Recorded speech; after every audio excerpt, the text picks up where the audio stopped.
Assalamualaikum warahmatullahi wabarakatuh. Kami dari kelompok 8 akan mempresentasikan hasil diskusi kami mengenai manajemen pemasaran syariah.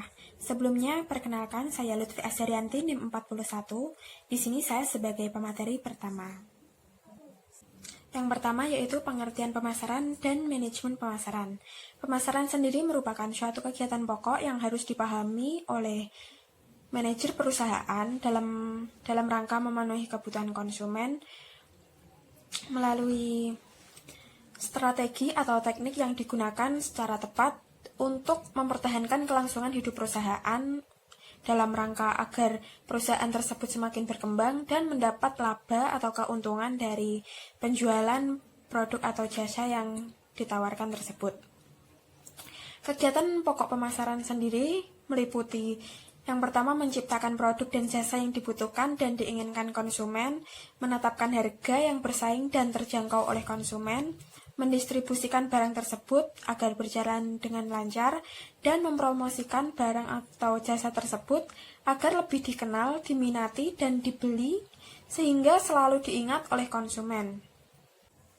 Manajemen sendiri kan merupakan suatu kegiatan planning, organizing, actuating, dan controlling. Sehingga dalam manajemen pemasaran ini bisa diartikan sebagai suatu usaha untuk merencanakan, mengimplementasikan yang terdiri dari kegiatan mengorganisasikan, mengarahkan, dan mengordinir, serta mengawasi atau mengendalikan kegiatan pemasaran dalam suatu organisasi agar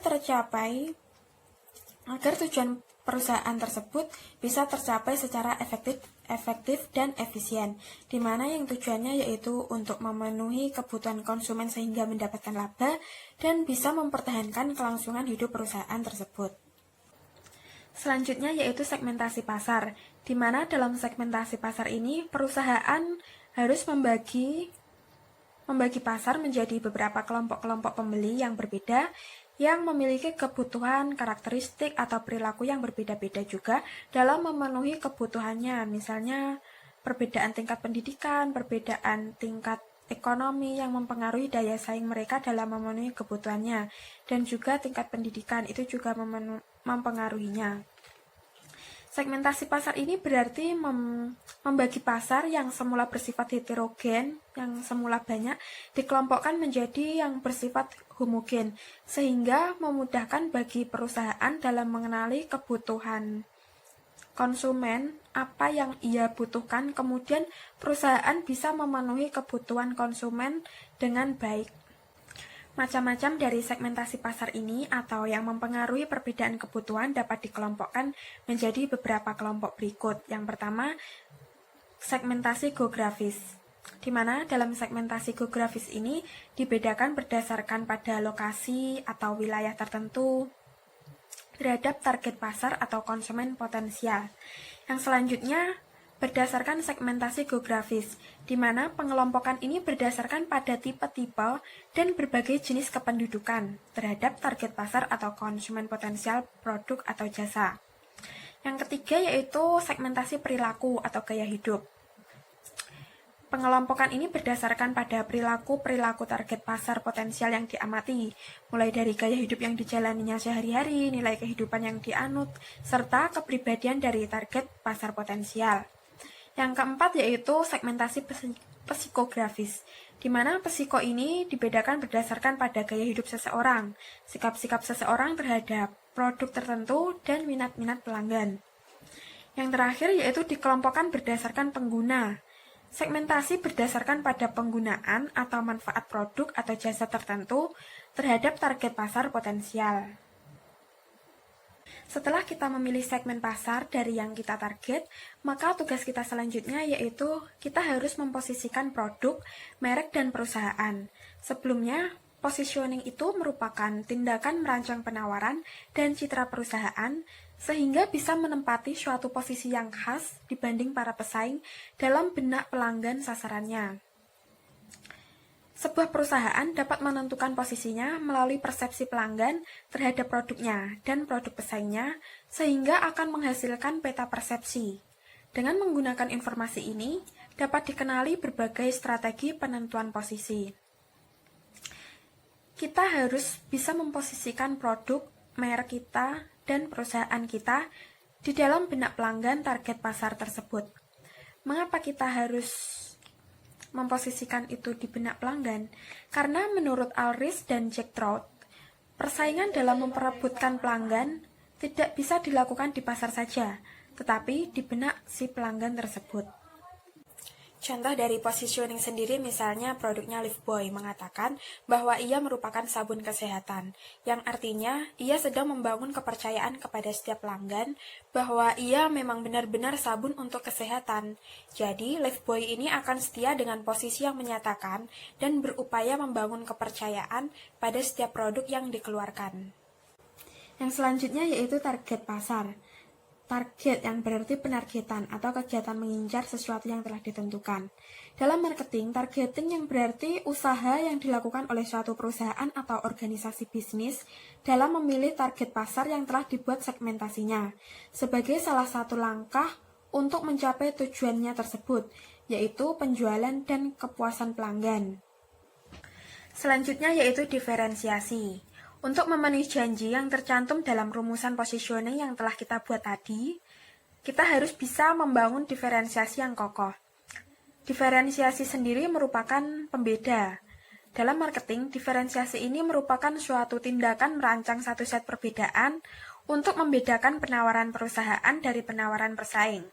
Perusahaan meletakkan perbedaan ini dalam desain produk, merek, kemasan, ukuran, maupun rasa. Diferensiasi ini dapat dilakukan melalui dimensi berikut. Yang pertama yaitu melalui diferensiasi produk, yang berarti pembeda berdasarkan produk. Perusahaan yang memiliki sesuatu yang lebih baik, lebih cepat, dan lebih murah yang akan menciptakan nilai yang lebih tinggi bagi pelanggan dibandingkan produk pesaing. Sebagai contoh dari diferensiasi produk ini, misalnya BMW menggunakan strategi diferensiasi produk berbasis kualitas kesesuaian yang tinggi. Microsoft dan Tupperware menggunakan strategi diferensiasi produk dengan berbasis keistimewaan produk yang dilengkapi dengan fungsi produk. Selanjutnya, Rolex menggunakan strategi diferensiasi produk ini berbasis daya tahan produk yang merupakan suatu ukuran usia operasi produk yang diharapkan dalam kondisi normal atau berat. Yang kedua yaitu diferensiasi pelayanan, yang berarti perbedaan pelayanan. Membedakan pelayanan utama berdasarkan kemudahan pemesanan, pengiriman, pemasangan, pelatihan pelanggan, konsultasi pelanggan, ataupun perbaikan suatu produk jika mengalami kerusakan. Contohnya yaitu perusahaan pejahat menggunakan strategi diferensiasi pelayanan jaminan delivery 30 menit sampai. Diferensiasi yang ketiga yaitu diferensiasi personal. Diferensiasi ini ditunjukkan oleh keunggulan personal perusahaan berdasarkan kemampuan, kesopanan, kredibilitas, dapat diandalkan atau tidaknya, cepat tanggap, dan komunikasi yang baik. Misalnya, perusahaan IBM menggunakan strategi diferensiasi personal, di mana IBM ini merupakan perusahaan peringkat 1 di dunia untuk industri komputer dan peralatan kantor. IBM mempunyai filosofi rasa hormat kepada individu, memberikan yang terbaik kepada pelanggan, dan melaksanakan semua tugas dengan gagasan bahwa semua dicapai dengan cara yang unggul. Selanjutnya yaitu keempat, diferensiasi saluran. Perusahaan-perusahaan dapat mencapai keunggulan bersaing melalui cara mereka merancang saluran distribusi, terutama yang menyangkut jangkauan, keahlian, dan kinerja saluran-saluran tersebut. Yang terakhir yaitu diferensiasi citra. Pembeli memiliki tanggapan berbeda terhadap citra perusahaan atau merek. Identitas dan citra perlu dibedakan. Citra terdiri dari berbagai cara yang dimaksudkan oleh perusahaan untuk mengidentifikasikan atau mempromosikan diri atau produknya, sedangkan citra merupakan cara masyarakat mempersepsikan perusahaan atau produknya. Identitas yang efektif adalah membangun karakter produk dan proporsi nilai. Perusahaan mengekspresikan citra melalui lambang, media tertulis, dan atau visual, serta suasana. Sebagai contoh, perusahaan Sampurna Milk menggunakan diferensiasi citra rokok ringan. Selanjutnya yaitu marketing mix atau bauran pemasaran, merupakan strategi pemasaran yang dilaksanakan secara terpadu yang digunakan oleh suatu perusahaan untuk mengejar target penjualan yang diinginkan. Marketing mix ini biasa dikenal dengan 4P, yang diantaranya ada produk, price, place, dan promotion. Yang pertama yaitu produk.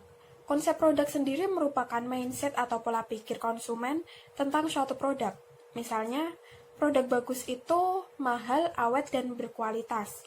Maka untuk membuat produk menarik, produk biasanya dilengkapi dengan atribut produk yang berfungsi sebagai memproteksi dan melindungi produk, membuat produk itu lebih menarik, memberikan informasi kepada konsumen, dan memberikan produk image atau menciptakan produk. Yang kedua yaitu price atau harga. Harga yang paling menarik itu adalah harga yang kompetitif, di mana harga jual itu lebih murah jika dibandingkan dengan kompetitor yang menjual produk sejenis. Bagaimana cara agar kita bisa memberikan harga yang kompetitif kepada konsumen? Maka yang kita lakukan bisa dengan cara yang pertama menekan biaya kos, yang kedua dengan mencari bahan baku yang lebih murah dengan kualitas yang sama, yang ketiga bisa memangkas atau memperpendek saluran distribusi, yang keempat bisa dengan efektivitas tenaga kerja.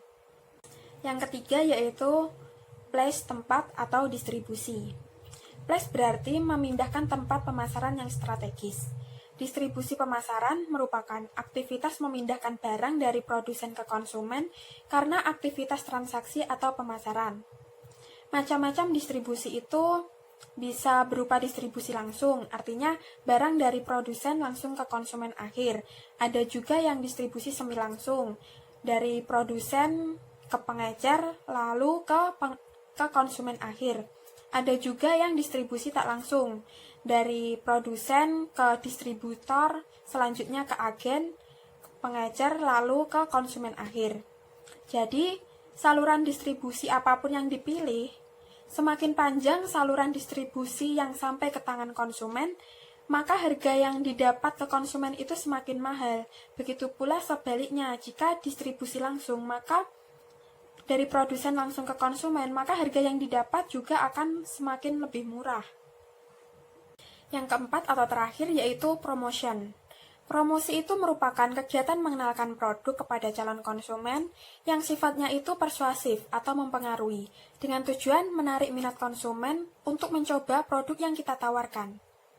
Promotional mix atau bauran promosi itu merupakan promosi yang dilakukan dengan menggunakan iklan, sales promosi, personal selling, dan publisitas. Tujuan dari promosi ini sendiri untuk mengenalkan produk, meningkatkan omset penjualan, meningkatkan laba atau keuntungan, dan meningkatkan jumlah produksi. Assalamualaikum warahmatullahi wabarakatuh. Saya Nika Nayuningrum, NIM 007, akan melanjutkan materi yang telah disampaikan oleh teman saya. Di sini saya akan menjelaskan pertama kali yaitu penciptaan nilai dan kepuasan pelanggan. Nah, nilai pelanggan di sini merupakan suatu persepsi pembeli atau pelanggan tentang nilai yang mewakili suatu pertukaran antara kualitas dan keuntungan yang didapat. Nah, maksudnya kita itu membeli produk. Nah, apakah sudah sesuai dengan harga yang kita bayar? Nah, itu merupakan rasakan atas suatu produk jasa tersebut. Nah, kepuasan pelanggan sendiri merupakan suatu perasaan senang dan kecewa seseorang yang timbul karena membandingkan kinerja yang dipersepsikan terhadap ekspektasi mereka. Maksudnya, kita itu membeli produk. Nah, kita itu apakah dengan membeli produk tersebut itu sudah sesuai atau belum? Kita itu merasa senang atau tidak? Nah, disitulah timbullah kepuasan pelanggan. Nah, jadi perusahaan dalam menciptakan nilai dan kepuasan pelanggan harus selalu memperhatikan kualitas pelayanan. Karena apa? Akan memberikan nilai lebih pada perusahaan dan bisnis kita dan kepuasan terhadap konsumen sendiri. Nah, disitu kan keduanya mendapat untung. Kita mendapat untung atas barang yang dia beli dan kita mendapatkan uang. Si konsumen merasa terpenuhi. Nah, selanjutnya adalah nilai persepsi yang dipikirkan seorang pelanggan. Tidak hanya pelanggan, saya sendiri pun dalam membeli itu pasti ada sebuah persepsi. Ini barang tersebut bagaimana? Maksudnya persepsi itu misalnya kita membeli barang. Nah, harganya pasti kita ingin yang murah dengan kualitas yang bagus. Dan yang kedua adalah semua yang diinginkan dalam sebuah produk atau jasa. Maksudnya semua produk itu sudah terpenuhi belum untuk kita gitu. Nah, dan yang ketiga adalah kualitas yang didapat.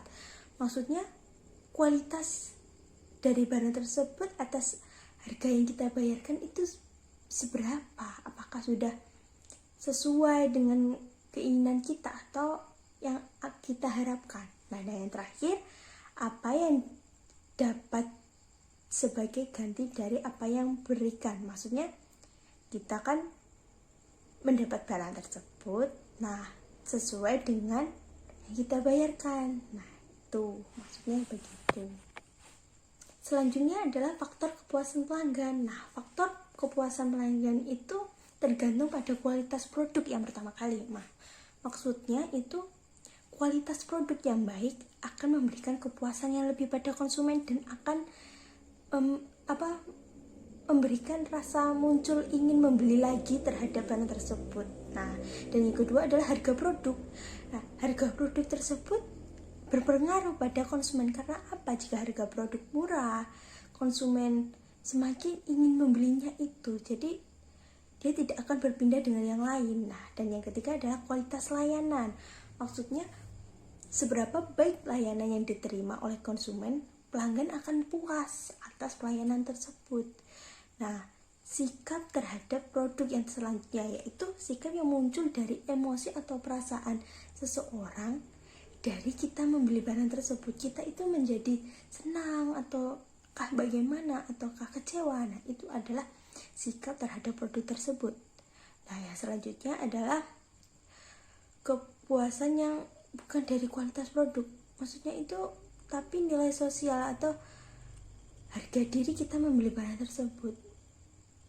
Kayaknya itu kayak kita membeli produk, nah produk itu terkenal dan kita itu menjadi puas akan barang tersebut. Nah, selanjutnya adalah biaya yang dikeluarkan. Maksudnya biaya untuk mendapatkan produk tersebut itu apakah sudah sesuai atau bagaimana ya? Kita itu harga yang dibutuhkan, misalnya harganya itu jumlahnya yang besar atau kecil, termasuk kita itu dapat mudah mendapatkannya atau tidak. Nah, biaya dan kemudahan dalam mendapatkan produk itu juga akan memberikan kepuasan pada pelanggan. Jadi kalau harganya murah, barangnya mudah didapat, nah kita itu akan menjadi puas gitu kan sebagai pembeli juga. Seperti itu. Selanjutnya, bagaimana sih mengukur kepuasan pelanggan? Nah, setiap kali kita pasti menemui sebuah kayak saran gitu kan.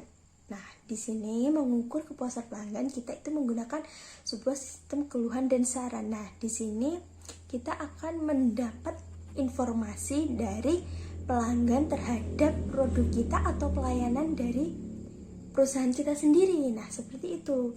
Nah, tingkat keluhannya itu seperti apa dan sarannya itu harus bagaimana sih kita itu ke depannya. Nah, dan yang kedua adalah survei kepuasan pelanggan. Maksudnya itu untuk mengukur kepuasan pelanggan dengan mengadakan survei berkala dengan mengirimkan daftar pertanyaan. Bagaimanakah perusahaan ini dalam memberikan, apakah kurang begini? Nah, seperti itu.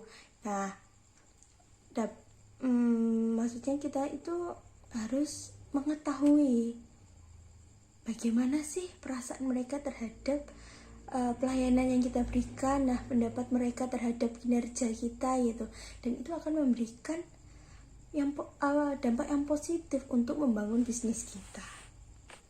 Nah, selanjutnya adalah membentuk ikatan dengan pelanggan. Nah, di sini untuk membentuk ikatan dengan pelanggan itu kita harus melakukan atau menciptakan sebuah produk barang atau jasa pun yang unggul di sasaran pasar. Maksudnya itu yang memiliki kualitas yang tinggi. Nah, di situ pelanggan akan teringat bahwa produk kita itu yang terbaik gitu. Dan yang kedua adalah mengorganisasi dan mengakses database informasi tentang kebutuhan, preferensi, hubungan, frekuensi pembelian dan kepuasan pelanggan terhadap terhadap produk kita gitu, seperti itu. Nah, dan yang ketiga adalah mengikut sertakan partisipasi lintas departemen dalam merencanakan dan mengelola kepuasan dan proses resensi pelanggan. Nah, dan yang terakhir adalah mempermudah pelanggan menjangkau dan mengekspresikan kebutuhan. Maksudnya seperti apa? Nah, kita itu mempunyai produk, nah kita menjual, pelanggan itu pasti memilih yang dekat gitu. Dan kita itu harus menerima segala persepsi dan keluhan pelanggan, jadi tidak memikirkan diri kita sendiri gitu. Nah, selanjutnya adalah materi tentang prinsip-prinsip pemasaran dalam Islam. Nah, pasti sih prinsip-prinsip dalam Islam itu sesuai dengan syariah yang ada. Maksudnya pasti tentang spiritual. Yang pertama adalah memiliki kepribadian spiritual yang takwa. Maksudnya ya tekun beribadah, rajin sedekah. Nah, seperti itu. Dan yang kedua adalah berlaku baik dan simpatik. Maksudnya kita itu bersifat sidik, tidak membeda-bedakan lah, kita ya merangkul lah seseorang tersebut, tidak memilih lah, seperti itu. Dan yang ketiga adalah berlaku adil dalam bisnis. Nah, bisnis itu kita harus adil, tidak membedakan dengan dia yang punya uang, dia yang enggak. Jadi kita itu harus rata lah, intinya seperti itu. Dan yang keempat adalah bersikap melayani dan rendah hati. Nah, itu adalah suatu nilai lebih. Jika pelanggan itu mendapatkan suatu pelayanan yang baik, pelanggan itu akan kembali lagi ke toko kita atau bisnis kita tersebut untuk membelinya. Dan pemasaran Islam itu kita harus menepati janji dan tidak curang. Nah, kita itu harus jujur, tidak membohong. Misalnya kita membeli ini 200.000 kan, nah kita jual lagi 300. Nah, kan beda dengan pasar, jadi kita harus samakan dengan pasar standarnya. Nah, prinsip pemasaran Islam itu juga harus jujur dan dapat dipercaya, amanah gitu. Nah, dan yang selanjutnya tidak berburuk sangka dan saling menjelekkan antar sesama. Maksudnya secara pesaing bisnis itu kita tidak boleh berburuk sangka. Oh, dia itu ternyata pesugihan. Nah, itu tidak boleh. Jadi kita itu masing-masing kita harus berjalan sesuai aturan Islam atau keagamannya, seperti itu. Dan selanjutnya adalah ghibah. Maksudnya kita itu tidak menjelekkan lawan bisnis kita dengan tujuan menghancurkan si lawan kita, itu tidak boleh. Nah, dan yang selanjutnya itu maksudnya orang yang di depan mata itu kita jelek-jelekan gitu loh, tidak sebenarnya gitu, seperti itu. Dan yang terakhir adalah tidak melakukan suap. Nah, suap sendiri dalam Islam tidak boleh, jadi kita itu harus real, netral. Nah, seperti itu. Terima kasih. Assalamualaikum warahmatullahi wabarakatuh. Perkenalkan, nama saya Julio Andri Setiawan, NIM 006. Di sini saya akan menjelaskan bagian strategi pemasaran Islami. Dapat diambil contoh bagaimana penerapan aspek etik dan syariah dalam marketing mix yang terdiri dari 4 komponen, yaitu yang pertama adalah produk. Dalam Islam, produk harus halal dan tidak boleh mengandung bahan berbahaya. Pemasar tidak boleh menyembunyikan apapun dari pembeli, bahkan jika produk tersebut memiliki kecacatan. Jadi pemasar harus menjelaskan kualitas produknya dan apakah ada kecacatan dalam produknya. Dalam perspektif pemasaran Islam, produk barang atau jasa akan mempengaruhi kepuasan pelanggan melalui 5 prinsip, yaitu yang pertama keabsahan atau halal, yang kedua kemurnian atau thoyyib, yang ketiga deliverability, yang keempat precise determination, dan yang kelima adalah kesucian.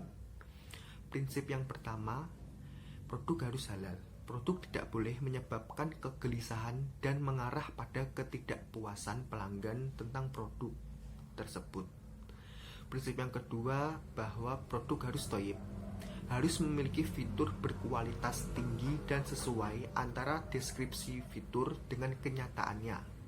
Prinsip yang ketiga, deliverability dari produk, meliputi apakah produk tersebut deliverable atau tidak.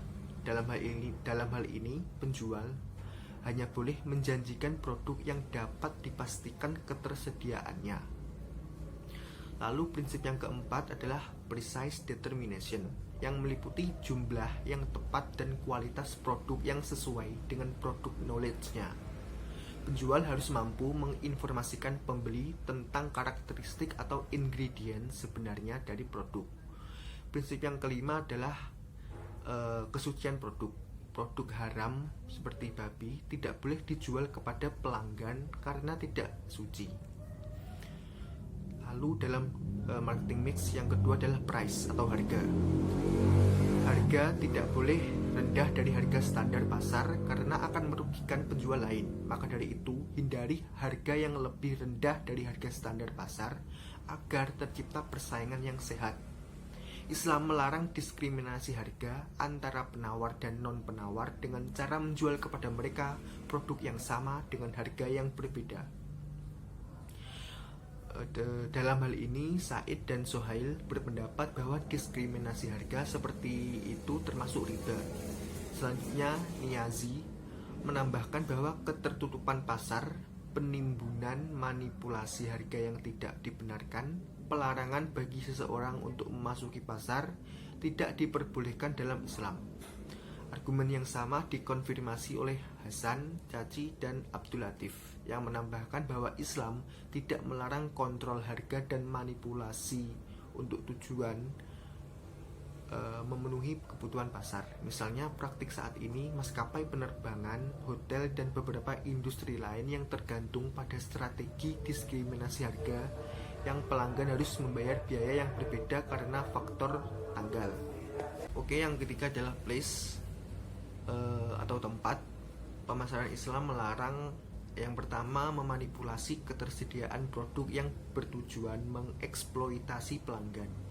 Yang kedua, menggunakan desain kemasan tanpa keamanan yang tepat dan tidak menjamin keselamatan produk.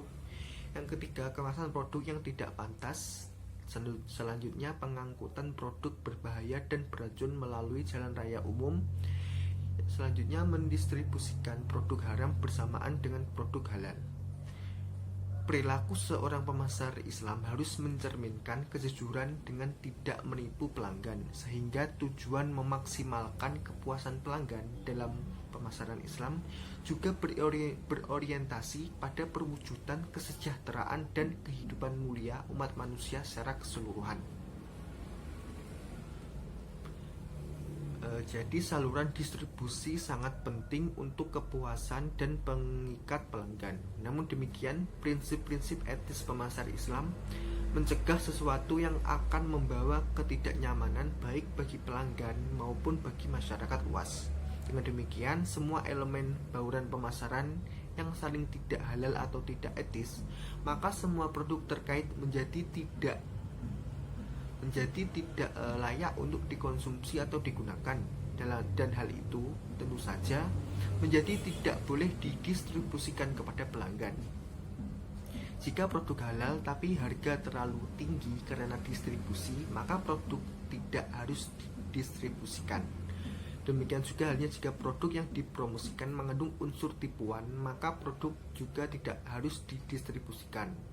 Pemasar Islam wajib memahami aturan sebagai distributor Islam dan memproyeksikannya dalam seluruh kegiatan pemasarannya dengan cara yang benar. Untuk yang terakhir adalah promosi atau promotion. Berlebihan dalam menjelaskan kualitas dan atribut produk atau jasa yang tidak dimiliki merupakan pelanggaran. Dengan demikian, produk melalui iklan atau personal selling harus dilakukan secara jujur dan tanpa niat menipu pelanggan.